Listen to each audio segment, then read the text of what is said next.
తిండి తింటే మరి విరోచనం కావడంలే. బలం ఒకటే కాదు కదా, మలం కూడా వస్తోంది. మలాన్ని ఎట్లా విసర్జించి వస్తున్నావు, నేను ఎంత మలం వెళ్ళాను, ఎలాంటిది వెళ్ళాను అని విచారణ చేసుకుంటున్నావు అని ఏమన్నా ఏం లేదు, ఫ్రెష్ చేసి బయటకు వచ్చేస్తుంది. ఇక్కడ కర్మ చేసి నాకు ఫలితం రావాలి అని దాన్ని వెంటబడుతున్నావే నువ్వు. మలాన్ని ఎంత ఈజీగా ఫ్రెష్ చేసావు, డ్యూటీకి పోయిన తర్వాత మరి దాన్ని చూడకుండా ఫ్రెష్ చేసేస్తున్నావు. చేస్తున్నావా నీళ్ళలో కొట్టుకొని. ఇక్కడ పనిచేసి ఫలాన్ని ఒకటే ఆశపడి చూస్తున్నాడు.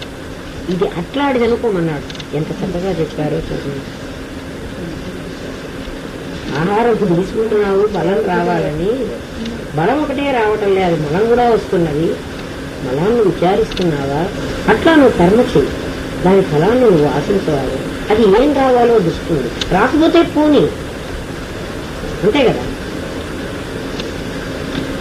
కానీ ఈశ్వరత్రయాలు వెంటబడి ఓ నేను చేస్తాను నువ్వేం చెయ్యలేవు. ఎందుకంటే చేసే పని వాడి చేతిలో పెట్టుకున్నాడు. ఈశ్వరుడు కూడా ఎవరి అధీనంతో చేస్తున్నాడు. కేనోపనిషత్తు అంతా ఇదే చెప్తుంది, నీ చేతిలో ఏం లేదు. మరి నా చేతిలో లేదా, కర్మంతా నేనే తెచ్చుకున్నాను, నేనే అనుభవిస్తున్నానని చెప్పి మళ్ళీ నీకేం లేదంటావంటే ఈ జన్మకు నువ్వు చేసి తయారు చేసి వాడికి దృష్టి చేశావు. ఫలానా ఇల్లు కట్టుకోవాలని నిర్ణయించుకున్నావు, ప్లాన్ ఇచ్చావు, నాయన నా ఇల్లు ఈ ప్లాన్ ప్రకారం ఉండాలి, దీనికైనా డబ్బు ఇది అని కర్మ ఇచ్చేసావు, ప్లాన్ ఇచ్చేసావు కదా. ఇప్పుడు వాడు ఈశ్వరుడు ఆ ప్లాన్ ప్రకారం ఇక్కడ కిటికీ ఉండాలి, ఇక్కడ గోడ ఉండాలి, ఇక్కడ తలుపు ఉండాలి అని వాడు కట్టేసుకున్నాడు. ఇప్పుడు మార్చడానికి నీకు అధికారం లేదు. నువ్వు కావాలనుకుంటే వచ్చే జన్మకు మళ్ళీ ఇంకో కొత్త ప్లాన్ ఇచ్చుకో కదా. ఇప్పుడు ఈశ్వరుడు అధీనంలో ఉన్నావు, వాడు సూపర్వైజర్. నీ లోపల కూర్చుని నిన్ను సూపర్వైజర్ చేస్తున్నాడు. చూడు, గమనించు. మనం అనుకున్నట్టుగా వాడు పనిచేయనియడు, వాడనుకున్నట్టుగా పనిచేయిస్తాడు. ఆ వాడనుకున్నది వేరే పరిషత్ అంతా ఇదే చెప్తుంది. వాడనుకున్నది ఏమిటి? నువ్వు ఇచ్చిన ప్లాను. కాబట్టి నీకు బుద్ధి ఎప్పుడు ఉండాలి? ప్లాన్ ఇచ్చేటప్పుడు ఉండాలి. ప్లాన్ ఎప్పుడు ఇస్తున్నావు? 3 రోజులు చచ్చిపోయే ముందర వాడికి ప్లాన్ ఇస్తున్నావు. ఆ ప్లాన్ ప్రకారం వాడిని తయారు చేస్తున్నాడు. అందుకని ఈసారి ప్లాన్ ఇచ్చేటప్పుడు జాగ్రత్తగా ఉంటావా? అసలు ప్లానే అప్పుడు తెలియదు. ఇప్పుడు నాకు ఈశ్వరుడు వద్దు, ఇల్లు వద్దు, వాడి ఇల్లు వద్దు, వాడి పెత్తనము కదా. చాలా అంత తెలిస్తే చాలా లేదా అందులో దృఢంగా నమ్మితే అదే చెబుతున్నామ్మా. ఇప్పుడు అదే చెబుతాడు మీకు. ఏ ఇతర పదార్థము చేరక, ఈ కాన్సెప్ట్ మీకు అర్థమైతే, ఇప్పుడు చెప్పిన కాన్సెప్ట్ అర్థమైతే చిత్రదీప ప్రకరణం అంతా అదే అమ్మా. సరైన టీచరు పుస్తకం చూసి అసలు పాఠం చెప్పకూడదు. ఆ పాఠం అంతా మీకు చెప్పేయాలి, పుస్తకంలో చదివితే అది రావాలి కదా. టెక్స్ట్ బుక్ చూస్తూ పాఠం చెప్పకూడదు కదా. మరి టెక్స్ట్ బుక్ ఎందుకు చూస్తారు అంటే, నేను చెప్పింది ఇందులో ఉన్నదేమో, ఇది కరెక్ట్, శాస్త్రం ప్రమాణం, ఇది గురువాక్యం. ఇప్పుడు చెప్పింది గురువాక్యం, నీకు అర్థమైపోవాలి. అది ఏది గురువు. ఇప్పుడు కేనోపనిషత్తు చదవండి, మీకు మొత్తం కేనోపనిషత్తు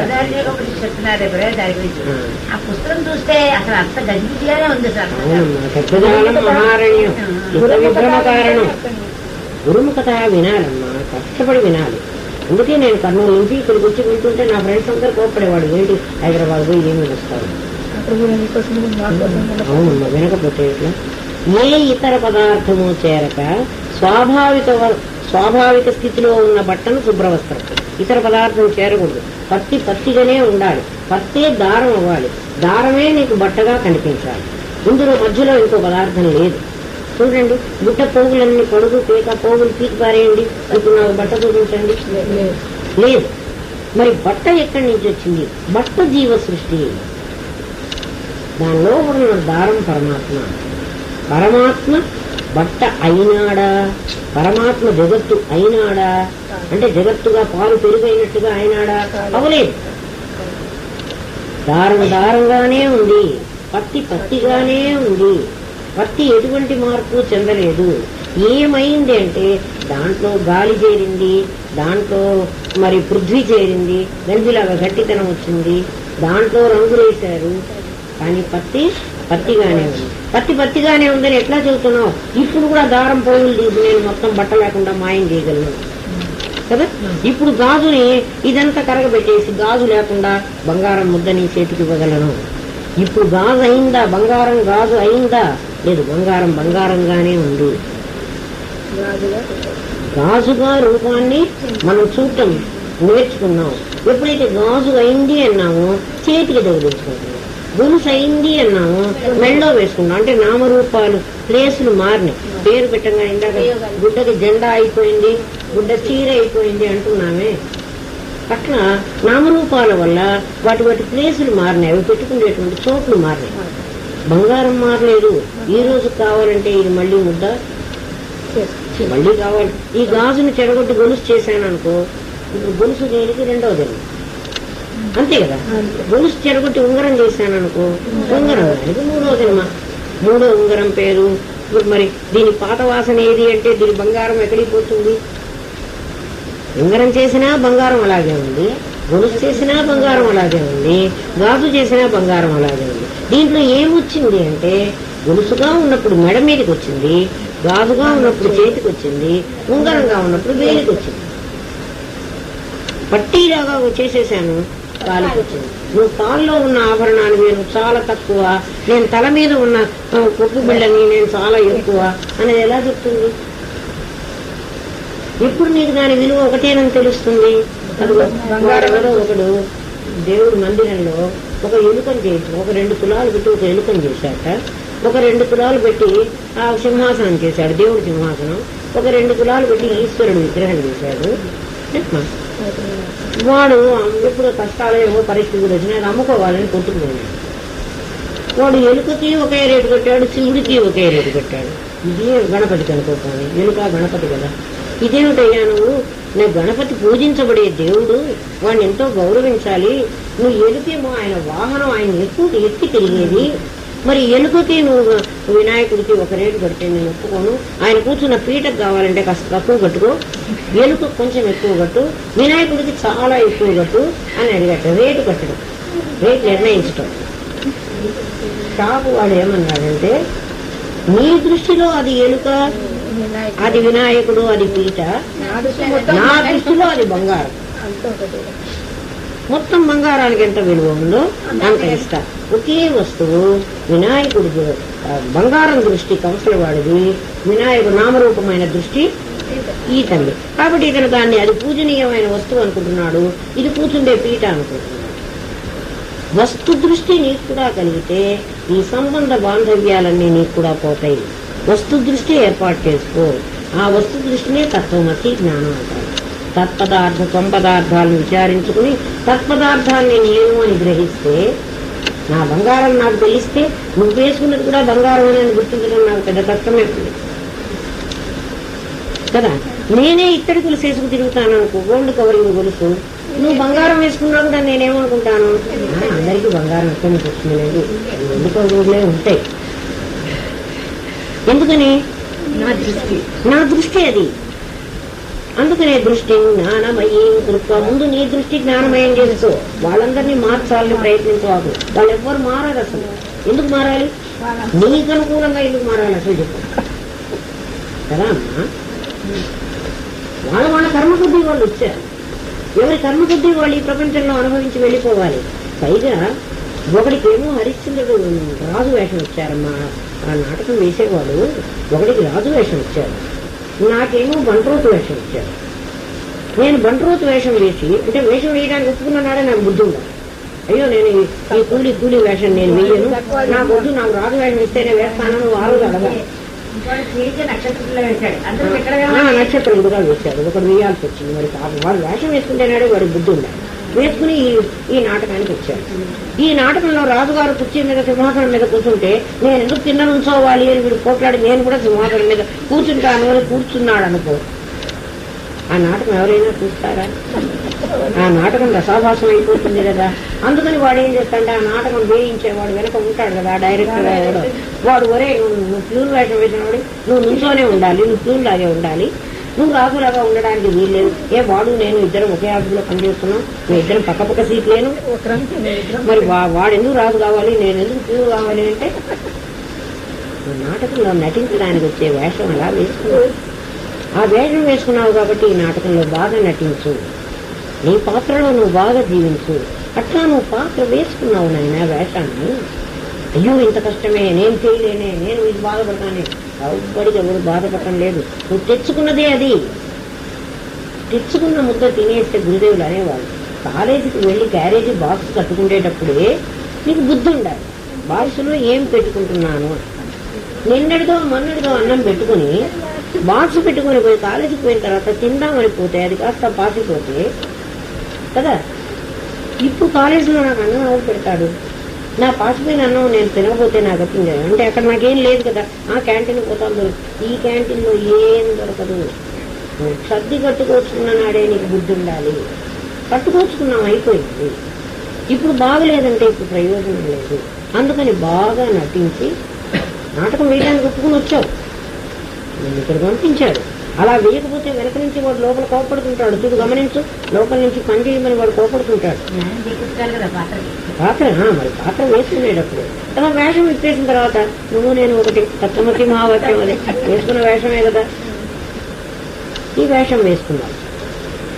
ఏ ఇతర పదార్థంతో చేరకుండా స్వాభావిక స్థితిలో ఏది ఉంటుందో దాన్ని శుభ్రవస్త్రం అని, గంజితో చేర్చినప్పుడు గట్టిత వస్త్రం అని ఇందాక చెప్పుకున్నాం కదా. ఆకారాల అద్దినప్పుడు అది లాంఛిత వస్త్రం అని, ఎచ్చట ఏ రంగు వేయవలనో ఆ రంగులు పూర్తిగా అద్దినప్పుడు అది రంజిత వస్త్రం అని అంటున్నారు. అలాగే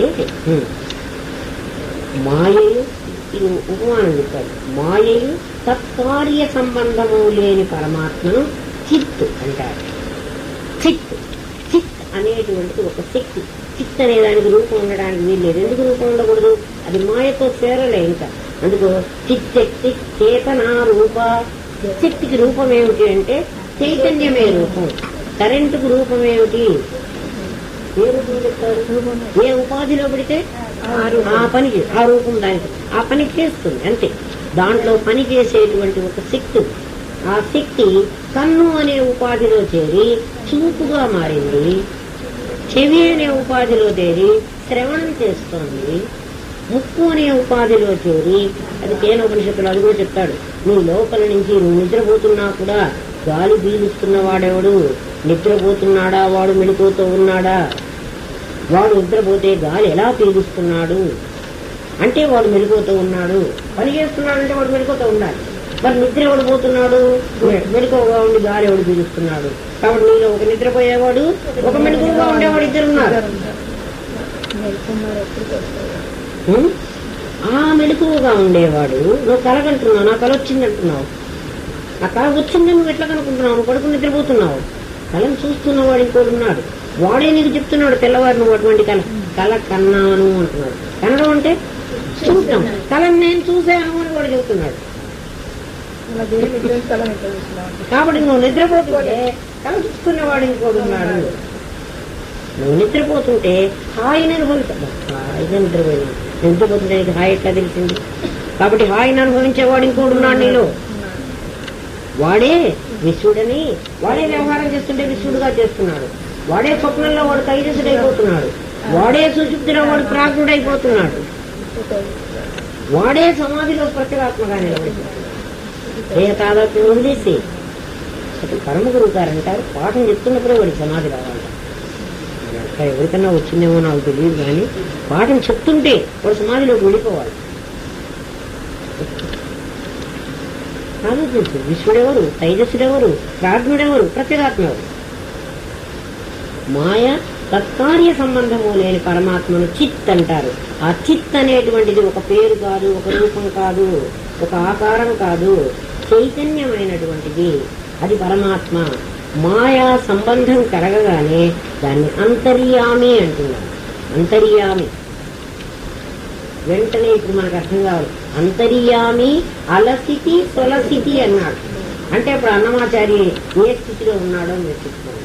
చైతన్య స్థితిలో లేడు, అంతర్యామి దగ్గర ఉన్నాడు. ఒక్కొక్కడు పాపోహం పాపకర్మానం అన్నవాడు ఏ స్థితిలో ఉన్నాడు? పూర్తిగా జీవస్థితిలో ఉన్నాడు. అక్కడ నీకు శైవ వైష్ణవ భేదం లేదు. వీడు శివుడని వీడు విష్ణువు అని చెప్పడానికి లేదు. అంతర్యామి దగ్గరకు వచ్చేటప్పటికి నీకు రూపం లేదు, చైతన్యం దగ్గర రూపం లేదు. మాయా సంబంధం కలిగి పంచీకరణము చేయబడని పంచభూత కార్యమైన సమిష్టి శరీర సూక్ష్మ శరీరోపాధి గల పరమాత్మను సూత్రాత్మ. ఇప్పుడు వ్యష్టి చెప్తున్నాము, సమిష్టిలో చెప్తున్నాం. జగత్తంతా ఉన్నప్పుడు పంచీకరణం చేయకుండా నువ్వు ఒట్టి పేపర్ మీద ఇక్కడన్నీ ఇట్లా గీతలు గీచేస్తున్నావు. గీతలు గీయగానే నీకు లోపల ఇదేమిటి, ఇది నది.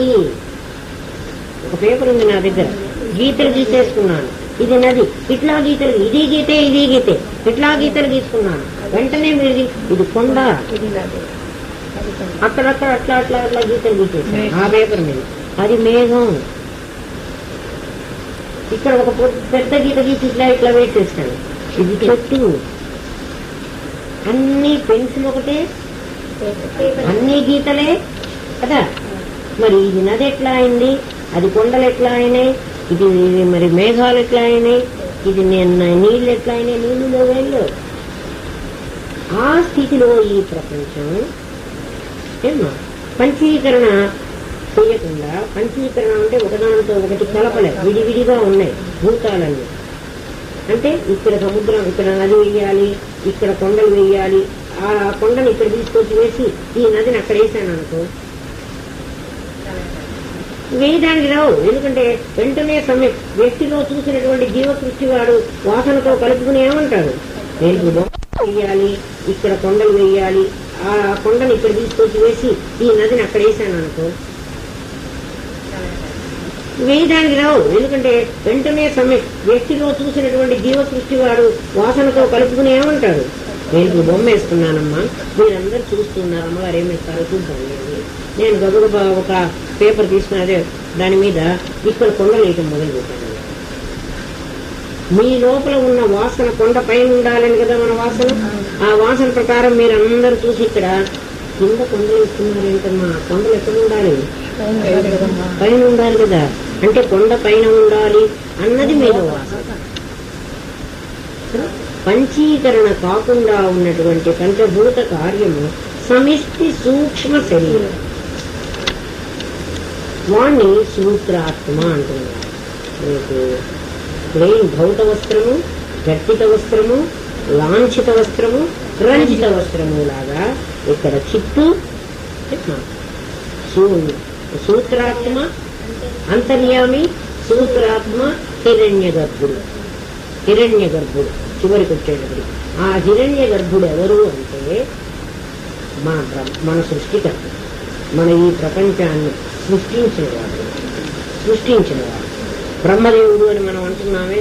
హిరణ్య గర్భుడు. ఇటువంటి ప్రపంచాలు ఒక్కొక్క గుండులాగా ఎన్నో ఉన్నాయి. ఒక్కొక్క దానికి ఒక్కొక్క హిరణ్య గర్భుడు ఉంటాడు. వాడి స్వప్నం ప్రకారం ఇదంతా సృష్టిస్తాడు. వాడి కళ ఇది కూడా ఒక పుస్తకం చదివితే మీకు అన్ని పుస్తకాలు అదే ఉంటుంది. ఇంకో రకంగా వశిష్ఠుడు రాముడికి చెప్తాడు, నువ్వు ఉన్నావు రామా, నువ్వు ఈ రాత్రికి నిద్రపోయినావు, నీకు రాత్రికి కళ వచ్చింది, కళలో ఒక రాజ్యం వచ్చింది, ఆ రాజ్యం బాగా విస్తీర్ణంగా ఉంది, అందులో ఒక రాజు కూడా ఉన్నాడు, రాజ్యంలో ఒక రాజు ఉన్నాడు. ఈ శత్రురాజులందరూ దండెత్తి ఆ రాజు రాజ్యాన్ని కోల్పోయినాడు. నీ కళలో రాజ్యం పోయింది. ఎందుకు రాజ్యం పోయిందిరా, నీకు వాడు అడవులు పట్టిపోయినాడు, ఎందుకు రాజ్యం పోయిందిరా అని అడిగితే, నా రాష్ట్రంలో ఉన్న ప్రజలందరూ నాకు సహాయం చేయలేదు, యుద్ధానికి సహాయం రమ్మంటే ఎవ్వరూ రాలేదు, వాళ్ళంతా భోగలాలసులు అయిపోయినారు, వాళ్ళ ఇళ్లలో వాళ్ళ పిల్లలతో వాళ్ళు సుఖజీవనం చేస్తున్నారు, ఎవడూ సహాయం చేయకపోతే నేను ఒక్కడిని రాజును మాత్రం ఏం చేస్తాను, శత్రువులందరూ నా మీదకి దండెత్తిచ్చారు, అందుకు నేను రాజ్యం పోగొట్టుకున్నాను అన్నాడు. వాడు పదవీచ్యుతుడు అయిపోయినాడు. నీకు మెళుకు వచ్చేసింది, ఏమా నువ్వు నిద్ర లేచావు, నిద్రలో రాజు, స్వప్నంలో నీ రాజు అనిపించి నాకు ఇప్పుడు రాజ్యం ఎందుకు పోయింది అని నిన్ను అడిగాడు అనుకో, స్వప్నరాజు నిన్ను అడిగాడు అనుకో, నువ్వేం చెబుతావు? నువ్వు అసలు రాజువే కాదు, నీకు అసలు రాజ్యమే లేదు. కళలో ఉన్నంతసేపు నా కళ యొక్క నా వాసన బలం వల్ల, నా వాసన ఏమిటి, రాజు అంటే వాడికి దేశంలో ప్రజలు సహాయం చేస్తేనే వాడు రాజ్యం వెళ్తాడు, శత్రువులు చుట్టుముట్టినప్పుడు ప్రజలు భోగలాలసులైతే వాళ్ళు ఏం సహాయం చేయకపోతే వాడికి ఏమి రాజ్యం గెలవడు. ఇది నా వాసన. నా వాసన వల్ల నీకు రాజ్యం పోయింది అని, నీకు రాజ్యం ఉన్నది అని నేను తల ఉన్నంతసేపు అనుకున్నాను. నాకు మెళుకువ వచ్చాక నాకు స్వప్నము అబద్ధము, స్వప్నంలో రాజు అబద్ధము. నీ స్వప్నంలో నీ స్వప్నరాజుకి నీకు ఉన్న రాజ్యానికి నీకు ఉన్న సంబంధం ఎలాంటిదో రామా, హిరణ్య గర్భుడికి మనకి ఉన్న సంబంధం అది అది హిరణ్య గర్భుడు. హిరణ్య గర్భుడు అట్లా, హిరణ్య గర్భుడి స్వప్నం ఇప్పుడు కనిపిస్తున్న ఈ జగత్తంతా నీ స్వప్నరాజుకి నువ్వెట్లా ఆధారము, ఈ కనపడుతున్న వాళ్ళందరికీ హిరణ్య గర్భుడి ఆధారం. ఆ హిరణ్య గర్భుడు ఎవరంటే వాడు సూత్రాత్మ నుంచి వచ్చినవాడు. ఆ సూత్రాత్మ ఎవరు అంటే వాడు అంతర్యామి నుంచి వచ్చినవాడు. ఆ అంతర్యామి ఎవరు అంటే ఆ చిత్శక్తి నుంచి వచ్చినవాడు. కాబట్టి నీకు ఆధారం ఆ చిత్తు. అంతర్బహిచ్చ తత్సర్వం వ్యాప్యన్నారాయణ స్థిత. ఎంత మాట ఏం అర్థమైందా? ఇవాళ చాలా చాలా ఇంపార్టెంట్ పాఠం ఇది. బాగా అర్థం కష్టం ఏం లేదండి, చాలా తేలిక. సుసుఖం అన్నాడు. అసలు ఆత్మవిద్య అంతా తేలికది ఇంకోటి లేదు సార్. కొబ్బరికాయలు తెచ్చుకోకర్లేదు, పూలు తెచ్చుకోకర్లేదు, సామగ్రి తెచ్చుకోకర్లేదు, ఆకలితో మాడక్కర్లేదు, ఏం కష్టం లేదు. కనుగొవ మూయిట కంటే ఆలంబన మరి గురువే ఆధారం. ఎంత బాగుంది చూడండి. విద్య నిరంతరం మననం చేస్తే ఆచరణ పెట్టడం కూడా కష్టం కాదమ్మా. మననం చేస్తాం కాదమ్మా, నాలాంటి వాళ్లే కదా మీరు. చూచాడు మీకు మీకు కష్టమని ఆంజనేయ స్వామి అదే అంటాడు. సీతమ్మ చెప్తుంది, ఆంజనేయుడికి సీతే చెప్తుంది, రాముడు చెప్పడు. రాముడు నేను చెప్తే ఆంజనేయుడికి అర్థం కాదు, నేను దేవుడిని అనుకుంటాడు, సీత నువ్వే చెప్పంటాడు. ఆవిడే చెబుతుంది ఆంజనేయుడికి. రాముడు అంటే ఆత్మారాముడు రా, ఈ దశరథ రాముడు రాముడు కాదు అని చెప్పేసి సీత రాముని గురించి ఈ మాట చెప్తుందమ్మా. నువ్వు రాముడు అంటే వీడే అనుకుంటున్నావేమో, సీతారాముని నేను చదువుకోండి అసలు ఏం చదవక్కర్లేదు, మా గురువు చెప్పింది వింటే చాలు, అన్ని వీడే చెబుతారు అని చెబుతాడు. అది కష్టం కాదు, చాలా తేలిక. అంటే ఆంజనేయుడు అంటాడు నాకు చాలా కష్టము, అచ్చనగుండు లాగా కులగిరులన్నీ తీసుకొచ్చి అచ్చనగుండు ఆడమంటే ఆడతాను, సప్త సముద్రాలు ఏకధాటిగా అటు ఇటు ఈదిరమంటే ఈదొస్తాను, నాకు ఈ అమనస్కం నాకు వంట పట్టడం లేదు, నాకు రామా రామా రామా అనుకుంటే చాలా బాగుంది అంటాడు. ఆయన ప్రతిమోపాసన ఎన్నాళ్ళు చేస్తావు? ఉపాసనలు 3 రకాలు అన్నమాట. ప్రతిమోపాసన, ప్రతీకోపాసన, అహంగ్రహోపాసన అని 3 రకాలు. ప్రతిమోపాసన బొమ్మ పెట్టుకుని పూజ చేస్తుంది. ప్రతిమోపాసన ఎన్నాళ్ళు? ప్రతిమలో ఏమంటారంటే ఎప్పటికీ ఆత్మ తెలిసే అవకాశం లేదు, బొమ్మ పెట్టుకుని పూజ చేస్తుంది. ప్రతీకోపాసన ఒక సింబాలిక్ గా, అంటే మన అన్ని కులాల వాళ్ళం అన్ని మతాల వాళ్ళం ఉన్న ఒక నేషనల్ ఫ్లాగ్ పెట్టుకొని పోతే వెంటనే మన చూడగానే నువ్వెవరంటే నేను ఇండియన్ని అంటే, నువ్వు ఇండియన్ అయితే బ్రాహ్మడిగా క్షత్రియుడు వైశ్యుడు ఏమడగదు. అంటే మనం ఒక ప్రతీక, మన గురించి చెప్పుకోవడానికి. అట్లా భగవంతుడు నిరాకారుడు అని చెప్పడానికి ఈశ్వరుడి లింగం, దానికి ఆద్యంతాలు లేవు, మొదలు లేదు చివరి లేదు. అట్లా కొన్నాళ్ళు ప్రతీకోపాసన చేయమన్నారు. అహంగ్రహోపాసన ఫైనల్ స్టేజ్. నేనెవరు, నేను ఎక్కడి నుంచి వచ్చాను, నేను ఎక్కడికి పోతాను. ఇప్పుడు చూడు స్వప్నంలో స్వప్నరాజులాగా మనం అందరం హిరణ్య గర్భుడి స్వప్నంలో వాళ్ళం. హిరణ్య గర్భుడికి ఎవడి దగ్గర నుంచి వచ్చాడు? వాడు సూత్రాత్మ దగ్గర నుంచి వచ్చాడు. సూత్రాత్మ ఎక్కడి నుంచి వచ్చాడు? అంతర్యామిలో నుంచి వచ్చాడు. ఆ అంతర్యామి ఎక్కడి నుంచి వచ్చాడు? ఆ చిత్తులో నుంచి వచ్చావు. కాబట్టి నువ్వెవరు అంటే నేనా చిత్తునే, చిదానంద రూప శివోహం శివోహం అనుకుని తెలియదు. అర్థమైందా?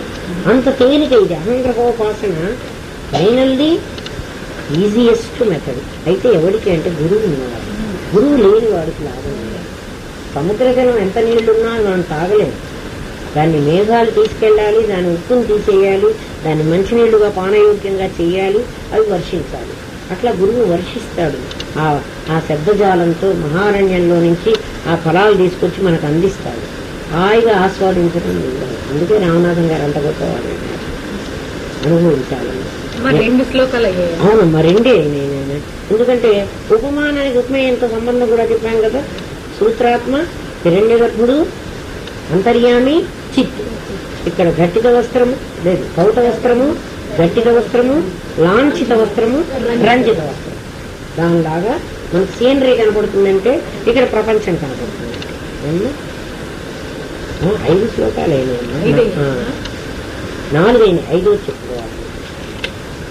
5వది రేపు చెప్తాం. మీకు వీలైతే ఒక బొమ్మ ఏదైనా సీనరీ తీసుకురండి.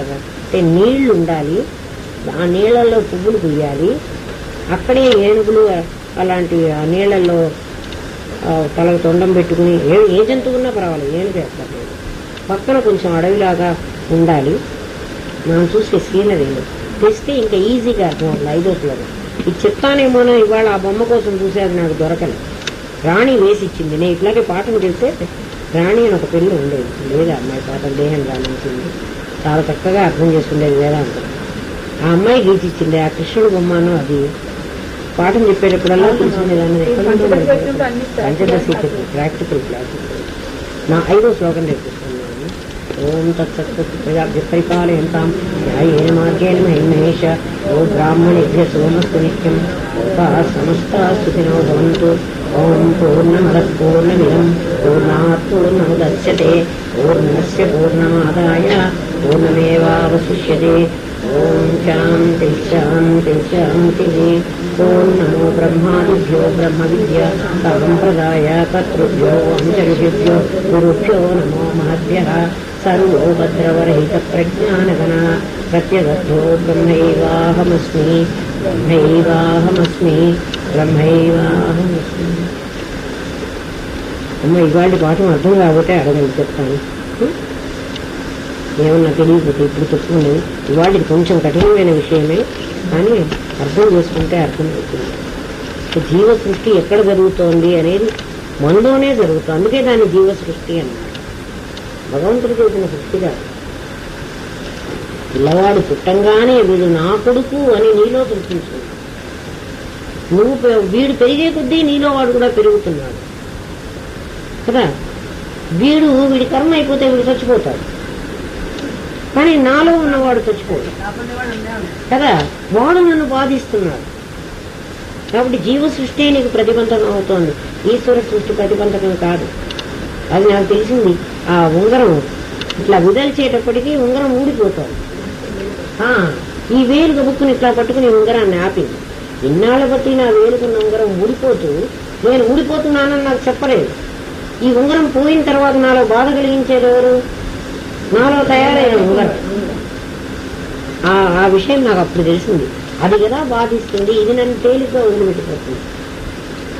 సమిష్టి జీవ సృష్టి బాధ కలిగించారు. జీవ సృష్టి ఏదైనా బాధ, సమిష్టి జీవ సృష్టిగా ఇది రాదా అని, ఇది కృష్ణుడు. దీంతో నువ్వు సంబంధం పెట్టుకుంటే నీకు బాధ కలిగిస్తుంది. ఈ కృష్ణుడే నాకు దేవుడు అంటే ఈ విగ్రహం పోతే నువ్వు ఏడుస్తావు. త్యాగరాజు ఇంత తెలిసి ఆ విగ్రహమే రాముడు అనుకున్నాడు కదమ్మా. అందుకు కదా ఆ విగ్రహం కావేరిలో ఆ అన్న తీసుకుపోయి పారేయంగానే ఓ నా విగ్రహమే పోయింది. విగ్రహమేనా రాముడు అంటే వాళ్ళ లెవెల్ అప్పటికి అంతవరకే, అప్పుడు అంతవరకే. అందుకే తర్వాత అన్ని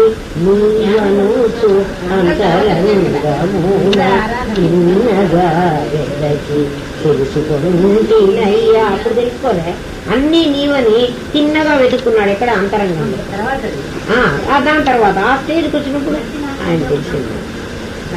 ప్రతిమోపాసనలో ఉన్నప్పుడు అలా ఉంటాడు. తర్వాత ప్రతీకకు రావాలి, అహంగ్రహోపాసనలో వెళ్ళిపోవాలి. ప్రతివాడు అంటే అమ్మా అందరికీ మరి తెలియదు కదా. తర్వాత తెలుసుకున్నాడు త్యాగరాజు, అన్నీ నేనేనని తెలుసుకున్నాడు కదా. మార్గంలో ప్రయాణం చేస్తే ఇక్కడి నుంచి బయలుదేరితే ముందు ఢిల్లీ వెళ్ళాలని ఏపీ ఎక్స్ప్రెస్ ఎక్కితే అన్ని స్టేషన్లు అవే వస్తాయి. అసలు ఎక్కకుండా సికింద్రాబాద్ స్టేషన్ లో కూర్చొని నేను ఢిల్లీ వెళ్ళాలి ఎట్టా వెళతాము. గురువు గారు అంటారు అందుకే నువ్వు ఫ్లైట్ ఎక్కితే గంటకే ఢిల్లీ వెళ్ళిపోతావు, ఫ్లైట్ ఎక్కితే 24 గంటల్లో వెళతావు, ఓ కారో ఏదో తీసుకుని పోతే 3 రోజుల కన్నా పోతావు, ఎద్దుబండి ఎక్కితే ఓ 4 నెలల కన్నా పోతావు కదా, కాలినడకన పోతే సంవత్సరానికన్నా పోతావు. అసలు బయలుదేరాడు కదా. నేను ఇక్కడే కూర్చుని ఢిల్లీ అంటే ఎట్లా ఢిల్లీ వస్తుంది? బయలుదేరాడమ్మా. మన గమ్యం ఏదో మనం వచ్చిన చోటికి కుత్తలు పోతాయి. నెమలి చూడండి, నెమలి అందుకే మనకి పీకాకు ఎందుకు నేషనల్ బర్డ్ గా పీకాక్ ఎందుకు వేశారో తెలిసిన, నెమలిట గుడ్డు ఎక్కడ పొదుగుతుందో, గుడ్డు పిల్లగా అవుతుంది కదా, ఏ చోట్లో అది ఫస్ట్ బ్రీత్ తీసుకుంటుందో అది దాని జన్మభూమిట. మీరు ఎక్కడికన్నా తీసుకెళ్ళండి, అది ఆ చోటుకి వస్తుంది. అందుకు నెమళ్ళని పెంచేవాళ్ళు గుడ్డు తీసుకుపోయి అక్కడ పగలగొట్టుకుని అక్కడ పుట్టింది, అది ఎక్కడికి పోదు, అక్కడే ఉంది. జన్మభూమి అంటే దానికి అంత మమకారం. మనకంత మమకారం ఉండాలని నేషనల్ బర్డ్ పీకాకులు పెట్టారు. గురుదేవులు అనేవాళ్ళు ఏ ఊరున్నా మనం పోతాం అనుకోండి, వెంటనే మన ఇంటికి ఫోన్ చేసి మా ఇంట్లో ఎట్టా ఉన్నది, పరిస్థితి ఏముంది, ఏమైంది అని అడుగుతాం కదా. ఇంటితో కనెక్షన్ పెట్టుకుంటావు కదా. ఇప్పుడు అక్కడి నుంచి ఇక్కడికి వచ్చి అక్కడ కనెక్షనే పెట్టుకోకుండా ఇక్కడే సర్వస్వం అని పడుకున్నావేమిటి? ఆ కనెక్షన్ వదిలేసుకున్నావు. మన ఇంటికి మనం పోవద్దా? మానవుడు ఎట్టా ఉంటాడో ఆలోచిస్తాడు. చూడు, వచ్చిన చోటే వ్యాపారం చేసుకుని వ్యాపారం ఎక్కడే బాగుందని కూర్చున్నాడు. వాడు ఇంటికి పోవాలనే సంగతి వాడు మర్చిపోయినాడు.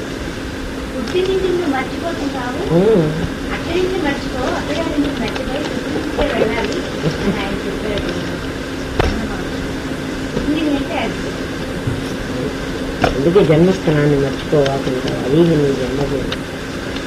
60 ఏళ్లకు ఒకసారి పుట్టిన ఊరికి పోయిరా అనేది అదే. 60 ఏళ్ల వరకు నీకు టైం ఇచ్చాడు ఆత్మ తెలుసుకోవడానికి. అప్పుడు తెలుసుకోకపోతే తెలుసుకోలేదు. నువ్వు పుట్టిన చోట అప్పటి లోపల తిరిగాట. వెళ్ళలేదండి, 63 కూడా అయింది అనుకున్నా కానీ పోలేదు. అసలు పుట్టిన చోటు చూసాగా ఇంక బాగాలేదు. దేహం పుట్టిన చోటుకి ఒకసారి వెళదాం అనుకున్నా కానీ వీలు కాలే, వెళ్ళాలి, వెళ్ళి రావాలి ఒకసారి. గంటన్నర అయిపోయింది. గంటన్నర వెళ్ళి దానికి గొర్రె మెడలో కట్టారు. వాడికి ఏం తెలుస్తుంది గొర్రె మెడలో డైమండ్ ఎందుకు కట్టాలి అని? వాడికి దాని విలువ అంతే తెలుసు. ఎవడో 10 రూపాయలు ఇస్తావా అంటే ఇచ్చేస్తాను. 10 రూపాయలు ఇచ్చేసాడు. ఇంకోటి ఎవడో చూసి అయ్యో ఇదేమిటి ఈ గొర్రె మెడలో ఉండి నీకు 500 ఇస్తాను, వాడి మోసం చేసి గ్రహిస్తాను. పైగా ఇది ఎవరి కథో కాదమ్మా, మన కథ. మన కథ మనం వినకపోతే, మనం తెలుసుకోకపోతే చాలా తప్పు. వాడెవడి కథలో మనకు తెలియక్కర్లేదు. తెల్లవారు లేస్తే టీవీ పెడితే ఎవడి కథలో చెప్తున్నారు, అవన్నీ వినలేక చూస్తున్నాం మనం. దానికి ఎవరన్నా డిస్టర్బ్ చేస్తే అమ్మో నన్ను న్యూస్ వినివ్వలేదని చూస్తున్నాం కదా. ఎవడి కథ అది? మన కథ మనం తెలుసుకోవడానికి మనకు బుద్ధి పుట్టింది. పుస్తకాలు రాసి వాళ్ళు నానా కథలు పడ్డారు మహనీయులందరూ. ఎవడన్నా తెలుసుకోకపోతాడా? ఎప్పుడు తెలుసుకుంటాడు? ఎవడు తెలుసుకో, ఎవడి గోల వాడికి.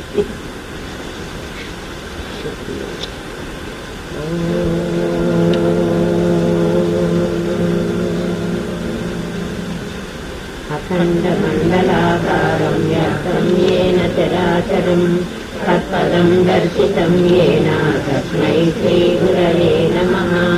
సదాశివ సమారంభాం శంకరాచార్య మధ్యమాం అస్మదాచార్య పర్యంతం వందే గురు పరంపరాం. గురు బ్రహ్మా గురు విష్ణు గురుదేవో మహేశ్వరః. గురు సాక్షాత్ పరబ్రహ్మ తస్మై శ్రీ గురవే నమః. నిత్యానందం పరమసుఖదం కేవలం జ్ఞానమూర్తిం విశ్వాతీతం గగన సదృశం తత్వమస్యాదిలక్ష్యం. ఏకం నిత్యం నిర్మలమచలం సర్వదీ సాక్షిభూతం భావాతీతం త్రిగుణరహితం సద్గురుం తం నమామి. ఓం సహనావతు సహనౌ భునక్తు సహ వీర్యం కరవావహై తేజస్వినావధీతమస్తు మా విద్విషావహై. ఓం శాంతి శాంతి శాంతి.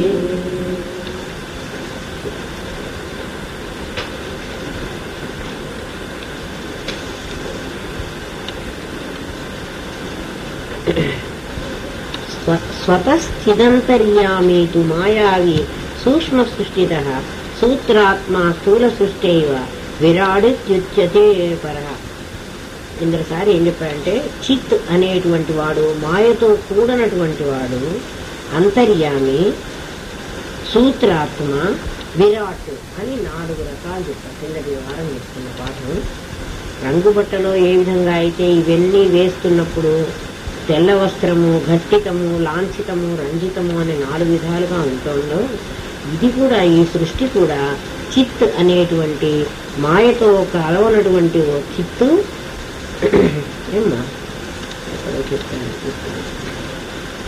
మాయా సంబంధము, మాయా తత్కార్య సంబంధము పరమాత్మను చిత్ అంటారు. మాయా సంబంధము కలిగేటప్పటికి దాన్ని అంతర్యామి అంటున్నారు.